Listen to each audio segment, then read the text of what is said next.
በጣም በሚገርም ሁኔታ የሄርሜላ ሚስጥር ወጣ ማለት ነው። ሚስጥሩ ምንድነው የሚለውን በዚህ ቪዲዮ ላይ መነግራችሁ ይሆናል። በጣም በሚገርም ሁኔታ ማለት ነው። ሄርሜላ ለካ በጣም ብዙ ሚስጥሮችን ይዛለች ሴት ናት። በጣም በሚገርም ሁኔታ አብርሽና ሩታን ለማለያየት ያለችው ሚስጥር በጣም ተዘርግፎባት ወጥቷል ማለት ነው። እንግዲህ ማን ዘረገፈው የሚለውንም በዚህ ቪዲዮ ላይ መነግራችሁ ይሆናል። በጣም በሚገርም ሁኔታ ሄርሜላ ሚስጥሯን የዘረጋገፈው የቀድሞ የሄርሜላ ባል መጥቷል ማለት ነው ወደ አዲስ አበባ። በጣም በሚገርም ሁኔታ ሄርሜላ እንግዲህ እስከዛሬ የምታደርገው እስከዛሬ ሴራ የምትሰራውን እስከዛሬ ዋሸችውን በሙሉ የቀድሞ ባሏ እንግዲህ ሁሉንም ነገር ተናግሯል። ሚስጥር በሙሉ ማለት ነው። ልጅ አላት፣ የ4 ዓመት ልጅ አላት። እኔም ደግሞ የቀድሞ ባሏ ነኝ እንንታ ነው ወደዚህ የመጣች ሲልም ተናግሯል። እንግዲህ እንደሚታወቀው ሄርሜላ ገንዘብ ፈልጋ አብርሃም ጋር እንደመጣች ይሄ ግልጽ ነው። ምንም የሚዋሽ ነገር የለውም። ስለዚህ ሩታና አብርሃምን ለመለያየት በጣም ብዙ ርቀቶችን የሄደች ሴት ናት። ሄርሜላ በጣም ጥሩ ስራ አልሰራችም ማለት ነው። ሩታኛ እንቁ የሆነች ልጅ እሷን በጣም ለማስቀየም በጣም ብዙ ነገሮችን እየሰራች የነበረ ሴት ናት። በጣም የሚገርም ነገር ነው። እንግዲህ ሚስጥሩን በሙሉ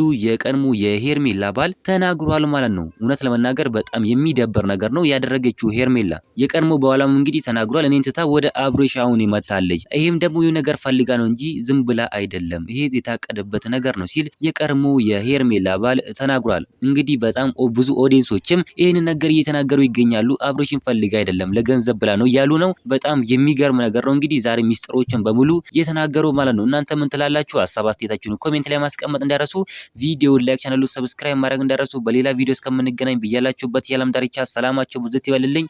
ደህና ሁኑልኝ።